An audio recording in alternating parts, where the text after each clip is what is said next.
열이 39도가 넘어가고 신장염. 원형탈모를 인생에 2번 겪었는데요. 2번이나요? 거의 만취가 된 상태로 공자가 이렇게 아파트 단지 안에는 꼭 보이잖아요. 제가 그게 집인 줄 알고 착각을 했던 거예요. 엄마가 그날 굉장히 많이 우셨거든요. 오늘 주제가 정확히 다시 알려주세요.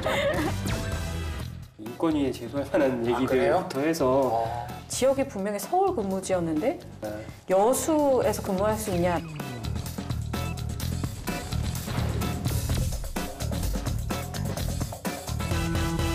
네, 국민약골 완결판. 이거 누구 건지 왠지 예상이 가는 것 같은 그런 키워드네요. 자, 2번째, 스트레스 무시하지 마세요. 스트레스 당연히 무시하면 안 되죠. 이건 누구 걸지 궁금합니다. 자, 3번째, 정리벽. 정리벽이랑 스트레스는 무슨 관계일까요, 도대체? 이것도 굉장히 궁금한데요. 자, 그러면 첫 번째, 누구 건지 왠지 예상이 가는 국민약골 완결판부터 들어보도록 하겠습니다. 너무 바로 쳐다보니까 좀 민망하네요. 그래요? 네. 왠지 그러실 것 같았어요. 네, 굉장히 안타까운 마음으로 제가 지금 녹화를 진행을 하고 있습니다. 어떤 스토리가 또 있으신가요? 저희 그 직원 호텔 그룹에서 매년 직원 행사를 크게 해야 되는 게 있어요. 직원들이 서비스 직원들이기 때문에. 무슨 행사인가요? 그러니까 직원 그 노고 뭐 인정 파티 뭐 이렇게 하거든요. 행사에서 그거를 일주일을 해요. 그리고 호텔이 문을 닫는 날이 없고 또 야간 근무가 있잖아요. 그렇죠. 네, 그래서 모든 직원들이 다 참여해서 하게 하려면 이제 거의 프로그램이 아침 일찍부터 해가지고 뭐 밤 늦게까지 하는 게 있어야 되고 그리고 모든 직원들이 한꺼번에 참여하는 게 불가능하기 때문에 이렇게 나눠서 며칠간을 해야 돼요. 그래서 그거를 전 세계 모든 호텔 그 같은 호텔 계열사에서 일주일 동안 그걸 다 진행을 하게 시키는 게 있거든요. 그걸 준비를 하려면 시간이 꽤 오래 걸리죠. 일주일짜리 행사니까. 그래서 처음 호텔 그쪽으로 가고 난 다음에 그 행사 준비를 하는데 거의 2주 정도를 한 11시 퇴근하고 막 이랬던 것 같아요. 준비 때문에. 그리고 행사를 하는데 그때가 6월 달이었는데 거기가 이제 평창 그 동계올림픽 하는 데거든요. 너무 추워요. 6월 달이었는데도 너무 비 내리면 너무 추운 거예요. 감기 걸린 것처럼 몸이 으슬으슬하고 추운 상태로 행사를 계속 진행을 했어요. 그리고 일주일 행사 끝나고 난 다음에 거기가 이제 강원도니까 기숙사에 있었거든요. 기숙사에 들어왔는데 진짜 몸살 너무 심하게 걸린 것처럼 춥길래 이제 몸살 감기약을 먹었어요. 그리고 몸이 너무 안 좋으니까 이제 집에 갈 생각은 안 하고 기숙사에 있었는데 누워있다 보니까 그 약 먹은 걸 다 토하게 된 거예요. 아이고, 진짜 안 좋으셨구나. 이거 조금 아닌 것 같다. 이 감기가 아닌 것 같아. 그래서 집에 연락을 해가지고 동생이 데리러 왔어요. 그리고 바로 응급실을 갔는데 열이 39도가 넘어가고 응급실 들어가서 이렇게 열 재잖아요. 열 재자마자 거기서 너무 놀래서 당장 이거 염증 너무 심하고 이래서 이거 잡아야 된다고 바로 진료해야 되니까 입원 수속 밟으라고 해가지고 그 사람 많은 그 대학 종합병원 응급실에서 1순위로 진료를 받았던 일이 있었어요. 아이고. 어디가 아팠던 거야? 염증, 신장염. 염증이 너무 심해서 그때 일주일 입원하고. 여성분들이 좀 많이 걸리는 맞아요. 그런 되게 거죠. 아픈데 이것도. 신우염 뭐 이런 건가요? 네, 맞아요. 아이고. 너무 힘들었어요 그때. 아이고. 아니, 죽을 고비를 몇 번을 넘기신 거예요 도대체. 이거는 좀 진짜 웃을 수가 없는. 이게 맞아요. 제가 정상이에요, 여러분. 야, 박 선생 진짜 까면 깔수록 인생 참 다이나믹하다. 아이고. 네, 그때는. 근데 그게 좀 재발 가능성도 많지 않아요? 그렇다고 하더라고요. 근데 그 아직까지는 괜찮으셨어요? 재발은 없었어요. 다행이네요. 세네. 네, 건강 잘 챙기세요. 좀 부탁드립니다. 우리 괜찮다니까. 참, 네, 알겠습니다. 자, 그럼 2번째는 이게 무슨 상관이 있을지 모르겠지만 정리벽을 한번 들어보고 싶은데 누가 정리벽을 갖고 계신가요? 저예요. 정리벽을 갖고 계세요? 네. 이걸 보면 저희 엄마랑 아빠가 굉장히 비웃을 것 같다는. 그러니까 저희 이제 집안 내대로 다들 이렇게 정리하는 습관이 있어요. 뭐 스트레스를 받거나 뭐 이러면. 그렇죠. 괜히 스트레스 받으면 책상 정리하고 막. 근데 이거는 이제 건강 관리와는 조금 다른 부분이긴 한데 이제 제가 그때 당시에 내 상태를 잘 파악하지 못하고 생겼던 해프닝이에요. 제가 미국에 있으면서 교통사고 2번이 좀 크게 났었던 적이 있어요. 그래서 되게 뭐 이거는 정말 지나간 일이니까 그때도 죽을 뻔한 고비를 좀 넘겼던 에피소드인데 오늘 주제가 왜 정확히 다시 알려주실래요, 저한테? 사건 사고. 죽음인가요? 사건 사고. 삶을 돌아보는 네. 근데 그런 건 아니고 그때 이후로 제가 술을 한동안 끊었었어요. 네. 20대 때 벌어졌던 일이라서 그래가지고 술을 한동안 끊고 나서 제 상태를 모르고 나서 이제 회사를 다니다가 그날은 너무 스트레스를 받고 스트레스를 풀고 싶고 그래서 동료들이랑 신나게 회식을 엄청나게 했었죠. 그랬는데 이제 그날이 이제 30대가 넘고 나서 얼마 안 된 상태였는데 이게 체질이 바뀌었는지를 어쨌는지는 모르겠는데 그날 마시고 나서 거의 만취가 된 상태로 집에 오는데 정자가 이렇게 아파트 단지 안에는 꼭 보이잖아요. 놀이터와 함께. 제가 그게 집인 줄 알고 착각을 했던 거예요. 그래서 얘기 안 되는 거 아니냐 이거? 그러니까 보면 안 되는데 남친이. 저도 많은 곳에서 잡았습니다만 여기는 조금 위험한데. 자진 않았어요. 다행히 그날 이제 우산이랑 가방을 들고 있었는데 가방이랑 우산을 정자 의자에 너무 가지런히 내 방인 줄 알고 이렇게 이쁘게. 하고 잠깐 앉아 있다가 집에 다시 들어갔는데 그걸 안 들고 온 거예요. 그래서 저희 엄마가 보더니 효진아 도대체 너 그건 왜 안 가져왔어? 그랬는데 그때 생각이 난 거예요. 그래가지고 찾으러 엄마랑 같이 갔어요. 그러고 나서 엄마가 그날 굉장히 많이 우셨거든요. 우셨어요? 왜냐면 한 번도 술을 마시고 그런 모습을 보인 적이 없었던 케이스라서 그날 좀 많이 놀라셨던 것 같아요. 그래가지고 그때 이후로 술을 좀 적당히 마셔야겠구나. 나랑 술은 잘 안 맞는 거구나 라는 굉장히 큰 깨달음을 얻고 근데 그 다음날 딱 컴퓨터 모니터를 보는데 이게 8인지 3인지 잘 모르겠고 냄새는 너무 나고 막 이러니까 제가 그날 막 알잖아요. 편의점에서 파는 그 808 마시고 뭐 그날 하루 종일 가만히 있었던 그런 사건이었습니다. 밖에서 자는 일은 나한테 그렇게 희귀한 일이 아닌데. 자랑은 아닌 것 같아요. 아니 이게 배틀인가요 지금? 아니 오늘 주제는 건강이에요. 여러 번 강조를 드리지만 뭐 죽을 뻔한 고비를 넘겼냐 그거 아니고 음주 얘기 아니고요. 건강이죠. 오늘 주제 건강입니다. 근데 이런 주제 그런 에피소드는 한 번씩이나 있으실 거예요. 다들 숨기고 있어서 그렇지. 그건이 아니니까 문제인 것 같아요. 알겠습니다. 이런 일을 다 겪고 나서 잘 지내면 되는 거죠 뭐. 맞아요. 그런 일을 겪고 나서 다시 건강해졌다. 그렇죠. 그래서 오늘 주제는 건강이다. 이렇게 가는 걸로 하겠습니다. 자, 그러면 마지막으로 이상원 과장의 에피소드. 저는 좀 황당하기도 하면서도 좀 슬픈 그런 일인데. 슬퍼요? 또 슬퍼요? 전에 다니던 회사에 이제 나갈 때가 이제 얼마 안 남겨놓고 있었을 시점이 있었는데 그 영업 쪽에 계시는 분들이 있어요. 그 3W 쪽 담당하시는 영업 매니저거든요. 그러다 보니까 실적 압박이라든지 아니면은 이제 업무적인 스트레스, 여러 가지 이제 발주처들의 이슈 이런 것 때문에 그렇게 늘 웃고 다니시는 분임에도 불구하고 스트레스가 좀 상당했던 모양이더라고요. 원래 그렇게 크게 지병을 갖고 계시는 분은 또 아니었어요. 물론 뭐 술, 담배 하시고. 물론인가요? 어느 날 입원하셨다고 하더라고요. 입원하셨는데 신장부터 해서 거의 뭐 암 쪽 이렇게 갑자기 급성 뭐 이런 거 있잖아요. 정확하게 명명이 기억 안 나는데 그거에서 입원하셨다고 하더라고요. 그래서 이제 문병 가려고 하고 있었는데 그날 돌아가셨다고 갑자기 연락이 와서 굉장히 당황했었죠. 그 멀쩡하던 사람처럼 보였을 거 아니에요. 뭐 속에 무슨 일이 있었는지는 뭐 저희가 잘 알 수 없으니까 겉보기에 멀쩡하다고 해서 이 사람이 한 방에 훅 가지 않으리란 보장이 없겠구나. 그때 그런 생각을 많이 했었던 것 같아요.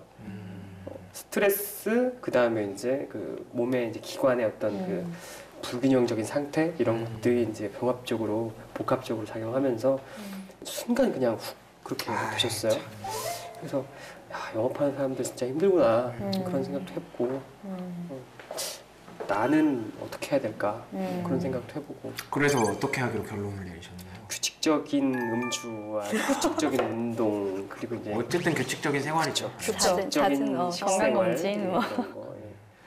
건강검진 표 보면서 얼마나 스스로 네. 안도했었던 시절이 있었고 예. 그 이후로는 이제 안도가 아니라 자신감. 예. 안 죽었어. 뭐 이런 식으로 하고 있네요 지금. 네. 알겠습니다.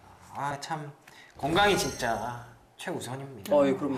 진짜 다들 건강 뭐 몸적 신체적 건강도 그렇고 정신적 건강도 그렇고 정말 건강이 제일 중요하다는 생각이 다시 한번 드는데 근데 오늘 불은요 사실 뭐 이게 건강과 스트레스와 무슨 관련이 있는지는 모르겠지만 어쨌든 용기 나는 고백을 해주신 네, 김책임 드리도록 하겠습니다. 되게 영광스러워야 되는 거죠 지금? 네. 내가 더 느낌. 내가 고맙습니다. 많은 분들께 용기가 되었으면 좋겠네요. 혹시 종종 그 정자를 지나시다가 뭐 혹시 지저분한 게 있어요? 다행히 이사가를 가서요. 지금은 거기가 많이 더러워졌겠네요. 그쵸. 치워주시는 분이 계셔야 되는데 알겠습니다. 네 어쨌든 축하드립니다. 고맙습니다. 네. 자 저희가 직장인의 건강 얘기를 하고 있지만 사실 우리 취준생들도 건강 중요합니다. 건강이 있어야 이제 취업도 할 수 있고 뭐 다른 것도 할 수 있는 거기 때문에 취준생들이 엄청 또 많은 질병을 가지고 있대요. 그런데 예를 들면 만성 피로 항상 피곤하죠. 그리고 소화기 질환을 취준생들도 갖고 있다고 합니다. 심한 경우에는 원형 탈모. 20대인데 원형 탈모 참 힘들 것 같아요. 그렇죠? 그럴 수 있죠. 네. 저도 걸려본 적 있어요. 원형 탈모를요? 네, 스트레스 받아가지고.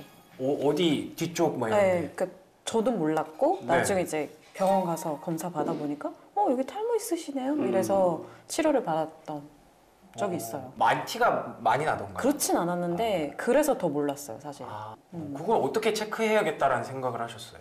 일단 머리숱이 너무 많이 빠졌던 아이고. 게 있었고 이제 제가 머리숱이 많음에도 불구하고 이렇게 잡아보면 이게 많이 줄었네? 라는 생각이 좀 들었을 타임이어가지고 스스로? 네. 그리고 그때 막 피부도 굉장히 거칠어지고 막 이런 게 있어서 가서 그냥 한번 병원 가서 한번 진료를 받아봐야겠다라고 했는데 발견이 돼가지고. 혹시 그것도 그분 때문인가요? 자주 등장하시는 그분? 네네. 그분이 참 많은 걸 주셨네요. 많은 그분 덕분에 정신력이 강해진 것도 있어서. 오히려 언제- 끝을 보니까 이제 다른 건 버틸 수 있는 뭔가 그런 네. 언젠가 한번 꼭 고맙다고 해주고 싶네요. 고맙다고 하고 뭘 꺼내실지는 모르겠지만 잘 해결되길 바랍니다. 네. 과장님도 뭐 이런 경우 있으시다고 들었는데 저는 원형 탈모를 인생에 2번 겪었는데요. 2번이나요? 네, 한 번은 이제 중학생 때. 중학생 때요? 학업에 중학생 대한 때? 스트레스와 부모님의 지나친 관심 때문에 아이고. 제 집에서 혼자거든요. 네. 그러다 보니까 아무래도 이제 부부교사이신 어머니 아버지의 어떤 그런 그 기준을 맞추기에는 좀 어렸을 때부터 좀 힘들었었던 것 같아요. 그러다 보니까 이제 정수리 한가운데 이만큼 빠지더라고요. 정수리에? 네. 아이고. 그래서 저는 학교에서 허락받고 모자 쓰고 다녔어요. 중2 때부터 3 때까지. 그렇게 다녔었고 작년에 작년이요? 네, 여름에 이제 대학원 생활하면서 뭐 스트레스 받을 일이 있었는데 이것 좀 불안하다 했어요. 그때 오랜만에 느껴보는 그 쎄한 리마인드. 그 아침에 샤워할 때 저녁에 샤워할 때 한 번씩 그때 그 기억이 안 좋은 기억이겠죠. 네. 학교에서 일어났던 네. 그 기억이 이제 계속 사람을 들쑤시더라고요. 그래서 야 애매하다 하고 있는데 어느 날 뒤에서 누가 보더니 야 머리 빠졌더라. 그래서 이 귀 뒤쪽 쪽이 좀 빠져 있어요. 그래서 치료를 받으신 거예요? 그럼? 아니요 치료를 안 받았고요. 극복하였죠. 근데 되게 독특한 경우인 것 같은 게 직장인이신데 어렸을 때도 그렇고 지금도 그렇고 학업 스트레스로 맞네. 맞네. 공부를 포기해보는 건 어때요? 네. 직장에서 스트레스 받으시는 건 운동으로 금방 떨쳐내시는데. 근데 그 정확한 이유가 학업이라는 테두리 안에 있었다는 공통점이 있을 뿐이지. 그 사람이죠. 원인은 결국엔 이제 저희 부모님 또는 이제 교수님 뭐 이런 거였기 때문에. 그 사실 취준생들한테 스트레스는 이런 그 과장님이 더 도움될 수 있어요. 왜냐하면 직장에서 겪는 스트레스가 아니기 때문에 이런 거를 이겨내는 방법 혹시 또 뭐가 있을까요? 잊어야죠. 진짜 있는 거밖에 없는 것 같고 그 아까 김책임 얘기했다시피 다른 거에 집중할 수 있는 계기를 만들어서 빨리 그걸 떨쳐내는 것만이 방법인 것 같아요. 운동을 하건 취미를 해서 막 뜨개질을 하던 뭘 하던 바꾸는 게 가장 중요한 것 같고요. 예. 특히나 아마 취준생들 같은 경우는 저도 그랬던 경험이 있고 그 합격 문자 불합격 문자 날라오는 거 뭐 여러 가지 단계에서 발생하잖아요. 엄청 스트레스죠. 서류 전형, 그 다음에 이제 인적성 검사, 면접 여러 가지가 있겠죠. 네. 저도 한 원서를 한 47개 정도 써봤고 정확하게 47개를 기억하고 계세요. 그거를 어떻게 잊어먹겠어요. 47개보다 더 쓸 수 있는데 그 전에 다행히 운이 좋아서 합격을 해서 다녔을 수 있을 뿐이지 그 47개 중에 45개 정도가 떨어진 거죠. 그때마다 그게 그냥 2달 상간, 3달 상간에 발생한 일이거든요. 그렇죠. 사람이 힘든 게 그때 느껴져 그 불안감. 여기서 한번 부러지면 내 인생 돌이킬 수 없을지도 모른다라는 그 막연한 불안감. 그렇죠. 사실 그건 아닌데, 그렇죠. 그렇다고 해서 내가 뭐 이거를 극복하기 훌륭한 무슨 대안이라든지 방법을 하고 있는 것도 아니야. 불안 또 술 먹고 불안 술 먹고 학점을 그렇게 높게 찍었던 그 유일한 몇 개 안 되는 학기 중에 하나였음에도 불구하고 술을 그렇게 마셨던 것 같아요. 그때는 너무 힘들어서 친구들이랑 술 먹고 오글고 아유 그래서 있는 게 답이다. 네, 그렇죠. 너무 그러니까 다시 말하면 너무 집착하고 신경 쓰지 말라 뭐 이런 뜻이 되겠네. 근데 그 말이 그렇지 쉽게 되나 그게 안 되지. 이해해요 충분히. 과장님은 혹시 추천해 주실 방법 같은 거 있으신가요? 저는 뭐 취준생들한테 해당되는 얘기인지 모르겠는데 저는 제 스스로는 그 좀 많이 다른 사람을 많이 신경 안 쓰려고 하거든요. 네. 그런 것 같아요. 우리 수많았던 에피소드를 봐도 자존감 가득 있고. 근데 사실 이런 스타일이 진짜 스트레스는 잘 이겨내고 많이 안 받아요. 그렇지 않나요? 맞아요. 네. 그리고 조금 이렇게 하고 싶은 말 하고 안 듣고 싶은 말 안 듣고 누가 시키면 그냥 흘려보내고 이런 거 그런 좀 나를 위한 삶을 사는 게 저한테는 스트레스를 덜 받게 하는 요소인 것 같고 뭐 사람이 우리나라에서 너무 배려해라 뭐 남을 생각해라 이렇게 배우는데 가끔은 이기적으로 생각해야 될 때도 있어요. 왜냐면 나를 위해서. 그렇죠. 근데 그게 사실 우리가 취업 시험장에 가면 그게 말처럼 쉽지가 않습니다. 뭐 이거에 대해서 생각을 말해보세요 하는데 괜히 내 생각을 제대로 확실하게 다 말하면 저기서 싫어하지 않을까? 이런 고민도 되고 그리고 또 테스트 중에 뭐 스트레스 내성을 평가한다? 이런 말이 있더라고요. 나 그 얘기 들었는데 그거는 좀 아닌 것 같아. 진짜. 아닌 것 같으세요? 왜 아니냐면 그 사람이 업무 중에 스트레스를 많이 받을 수 있다라는 걸 가정하고 그런 스트레스 내성 면접을 받는 거일 거예요 아마. 그렇다면 자기네 회사에 있는 그런 상황이 진짜 그렇게 스트레스가 큰 상황이라면 시스템을 뜯어 고치든 아니면 업무 분장을 새로 하든 해서 그렇지 않은 환경을 만들어도 시원찮은 판에 거기에 끼워 맞추기 위해서 그게 역량처럼 돼버린 거야. 스트레스에 견디는 능력이. 그런 역량이 우수한 사람이 와가지고 가장 빡세고 힘든 환경 속에서 편하게 살아남게 하겠다? 이게 무슨 논리인지 난 모르겠어. 물론 뭐 영업 환경이 어렵고 그런 거 있을 수 있겠지만 개선하고자 하는 노력을 해야지 처음부터 거기에 내성이 강한 사람을 핏할 수 있게 만든다는 발상 자체가 나는 조금 많이 아쉬워요 진짜 생각을 하면은. 근데 이런 게 사실은 압박 면접? 이쪽에 해당된다라고 저는 생각을 했는데 사실 그때는 뭐 압박을 계속 하다 보면 이 사람이 진짜 열을 받을 수도 있잖아요. 그렇죠. 그럴 때는 그러면 어떤 식으로 대응을 해야 될까요? 아무래도 일단 그거에 대해서 처음부터 이 사람이 날 싫어하는구나라고 받아들이지 않는 게 먼저 첫 번째 우선인 것 같아요. 어떤 부분에서는 이 사람이 어떻게 반응하냐를 보기 위해서 질문을 던지는 케이스가 훨씬 더 많거든요. 네. 그래서 그 질문들이 본인이 좀 당황스럽거나 화가 나거나 이런 수 있는 그런 무례한 질문들이 간혹 있어요. 있을 수 있죠. 예. 그건 그 사람의 문제라고 생각을 해버리세요. 차라리.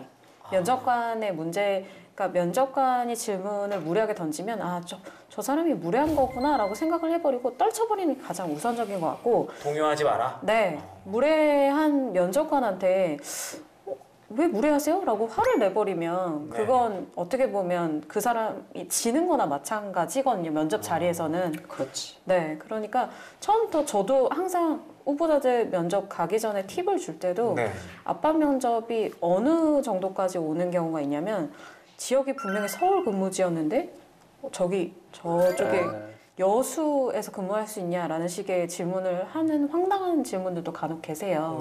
정말 면접 자리에서는 예측하기 어려운 질문들이 많이 나오게 되거든요. 그럴 때 어떻게 해야 되나요? 그럴 때는 솔직하게?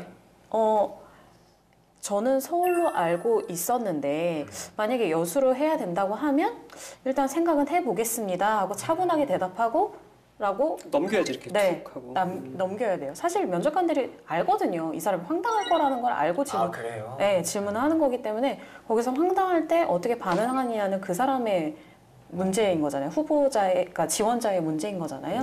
그래서 그 답을 할 때도 그냥 저 사람이 그냥 나를 한번 떠보는구나, 나를 한번 시험해보는구나 라고 하는 마인드로 그냥 차분하게 대응하시면 될 것 같아요. 그 이제 경력직이면은 이제 굴러먹은 어떤 짬이 있어서 맞아요. 대충 그럴 거다 아니랄 거다를 이제 스스로 판단할 수 있는 그 기준이 생기는데 아무래도 이제 신입으로 처음에 회사라는 곳에 와서 면접을 보시는 취준생 같은 경우에는 미리 우리는 압박 면접합니다라고 광고를 하지 않는 이상은 저게 무슨 상황인지 생각을 엄청 하게 됩니다. 그 순간에 이 질문을 나한테 물어본 의도가 뭔가 나한테 저 사람 왜 저러나 이 정도까지 생각할 수 있는 상황이 발생을 해요. 우리 거의 풍문으로 알잖아. 어느 기업에 어떻게 가면은 뭐 어디 취업 고객이나 어느 사이트 통해서 원래 압박 면접 맞는 곳이래요. 뭐 이런 거라든지 맞습니다. 뭐 마음에 담아주세요. 막 이런 것들이 있을 뿐이지 기업이 대놓고서 저희는 압박 면접 합니다 이렇게 하는 데는 또 없어요. 없죠. 없으니까 판단할 수 있는 근거가 있나? 없지. 그리고 각각의 케이스마다 되게 다르거든요. 그러니까 신입 지원자들이 어떻게 반응하느냐를 보고 면접자들도 그 자리에서 면접 질문을 생각해서 던지는 경우도 굉장히 많기 때문에 굳이 처음부터 뭔가 인터넷에서에 있는 질문들이 나한테 올 것이다라고 예상하지 마시고 그렇지. 그냥 이 사람이 어떤 질문으로 저렇게 했을까라는 부분들은 그 자리에서 판단하시는 게 제일 좋아요. 동의하시나요? 뭐 동요하지 말라 이런 거. 네, 동의를 하는데 저는 이제 우선 압박 면접 자체가 스트레스 내성을 판단하는 기준이라고 보진 않고요. 그것 때문에 보는 건 아니고 사실은 그런 극복하기 어려운 상황 속에서도 해결해야 되는 문제들이 있잖아요. 그런 상황에서도 문제 해결력이 얼마나 되느냐를 판단하는 거라고 생각을 해요. 그리고 지금 얘기를 듣다 보니까 생각났는데 저희가 이제 호텔 서비스 교육을 할 때는 아시다시피 호텔에 오시는 고객들하고의 그 컴플레인 지수가 컴플레인이 맞아요. 어마어마하게 뭐 심하게 말씀하시는 분들이 굉장히 많거든요. 그럴 때 이제 어떻게 반응을 하고 어떻게 받아들여야 되느냐에 대한 이제 교육을 할 때 그 얘기를 하거든요. 개인적인 상황으로 받아들이지 마라. 저 사람은 너 개인한테 화를 내는 게 아니고 그냥 그 상황에 화가 났을 뿐이다라고 얘기를 해요. 근데 되게 좋은 얘기인 것 같아요. 개인적으로 나한테 화나서 그러는 건 아니잖아요. 그렇죠. 그 면접하러 가신 분들도 압박 면접이 들어오는 거나 그 면접관이 그렇게 질문할 때 저 사람은 그냥 이 상황에 대해서 만드는 것 뿐이지 나한테 개인적으로 정말 나를 화나게 하기 위해서 만드는 게 아니고 나랑 저 사람의 감정은 크게 이렇게 부딪힐 만한 이유가 없고 부딪힐 이유도 없다라고 생각하고 대답하시면 돼요. 저는 좀 그렇게 편하게 생각하셨으면 좋겠어요. 맞아요. 이제 압박 면접이라는 테두리를 둘러서 포함을 했지만 이제 분명히 다른 게 있어요. 제가 생각하는 어떤 부류의 압박 면접은 대놓고 무례한 컨셉을 잡는 경우예요. 문제 해결 역량을 보기 위해서 그 어려운 상황이라는 걸 주어주는 게 아니라 정말 무례한 언사로 질문을 하던 경우들이 있어요. 어떤 경우인가요? 그런 경우는 거의 뭐 저희 인권위에 제소할 만한 얘기들부터 해서 성차별적인 문제 아니면 이제 그 인간 존엄성을 위협하는 어떤 그런 질문들. 그게 고의로 그렇게 하는 거예요? 그러니까 그런 데가 있대요. 네, 고의로 한번 어떻게 하나 알아보자. 아마도 그럴 거예요. 이런 문제, 어려운 문제에 맞닥뜨렸을 때 어떻게 해결하느냐를 보는 게 원래 어떤 그런 그렇죠. 취지일 그 원래 텐데 취지겠지만 이제 그걸 잘못 알아듣고 잘못 사용하는 케이스인 거죠. 그쵸. 그런 케이스들이 어디 이제 그 면접 카페라든지 이런 데 가면 많이 나와요. 많이 나와요. 덜 시스템화가 되어 있는 곳일수록 그런 경우가 더 많더라고요. 그런 회사는 그냥 면접을 보고 보지 마세요. 면접 보고 그냥 가지 마십시오. 네, 그래 맞죠. 네. 네. 근데 뭐 어쨌든 만약에 내가 너무 거기 가고 싶다라는 생각이 든다면 그런 경우에는 솔직히 동요하지 않는 게 더 이상한 거 아닌가요? 뭐 그렇긴 한데 네. 요즘에 TV나 이런 데서 많이 나오는 거 있잖아요. 이유리 씨나 아니면은 김숙 씨라든지 네. 뭐 김구라 씨가 뭐라고 얘기했는데 아 상처 받았네, 상처 주네 그런 거라든지 예. 아니면은 이제 이유리 씨는 그런 건 제가 걱정할게요. 뭐 이런 식이라든지 이런 식의 어떤 마인드를 탑재하고 있으시면은 그런 경우라도 이제 유연하게 막 넘어갈 수 있지 않을까. 그런 경우에 너무 또 굳이 막 저자세로 막 그쵸? 그럴 필요는 없는 그럴 거죠? 필요는 없어요. 네. 그러니까 신입사원이라는 그 위치가 사실 절박한 위치이기 때문에 그러니까요. 그 상황을 객관적으로 판단하지 못하는 부분이 더 크거든요. 그렇죠. 근데 이 사람한테 잘 보인다 그래서 이 사람이 마음에 들고 안 들고는 이미 정해져 있을 수도 있어요. 그렇지. 네. 그렇기 때문에 그냥 본인의 모습을 그냥 있는 그대로 보여주는 게 가장 좋을 것 같고 상식선 안에서 본인이 대답할 수 있는 이상적인 대답이라고 하면 누구도 그거에 대해서 뭐라 할 수 있는 사람은 없기 때문에 네. 그렇게 대답하시는 게 가장 좋습니다. 면접 볼 때 자기를 숨기고 다른 사람으로 내가 면접 봐서 회사를 통과하고 그러면 네. 회사 생활을 계속 다른 사람으로 할 수는 없잖아요. 네. 저는 아까 뭐 하고 싶은 말을 다 하는 게 그 취업 면접을 보시는 그 분들은 어렵지 않냐는 얘기에 아니라고 생각해요. 하고 싶은 말 정확하게 하고 그리고 내가 생각하는 바를 명확하게 표현하고 이게 가장 그 면접을 통과하는 데 더 좋은 그럼요. 방향으로 네. 생각이 됩니다. 직장을 구하고 싶은 이유가 사실 행복해지기 위해서잖아요. 네. 근본적으로는 그렇죠. 네. 행복해지고 싶으니까 사실 직장도 구하고, 근데 건강도 마찬가지인 것 같아요. 사실 정신적 건강이나 신체적 건강이나 그냥 행복하고 싶으니까 지키는 거라고 저는 생각하거든요. 그래서 맞습니다. 행복해지고 싶으시면 그만큼 본인이 지키고 싶은 것들에 대한 노력을 하시는 게 맞다라고 저는 보거든요. 그래서 그만큼 노력을 하셨으면 좋겠다. 네. 아, 마무리 훈훈하네. 아이고, 네. 여기 되게 추운 겨울인데 네. 참 훈훈하게 잘 끝난 것 같습니다. 역시 몸도 건강하고 정신도 건강해야 뭐 취업도 잘 되고 본인의 행복한 삶도 누릴 수 있을 거라는 그런 생각이 듭니다. 여러분들 이 추운 겨울에 참 따뜻하게 아주 좋으시죠? 네, 멘탈 잃지 않도록 저희 방송이랑 함께 따뜻하게 녹여주시면 좋을 것 같고요. 오늘 좋은 말씀 해주신 세 분 다시 한번 감사를 드리겠습니다. 자, 오늘 저희는 또 다음에 또 더 솔직하고 대담한 방송으로 찾아오도록 하겠습니다. 시청해주신 여러분 고맙습니다. 감사합니다. 고생했어요.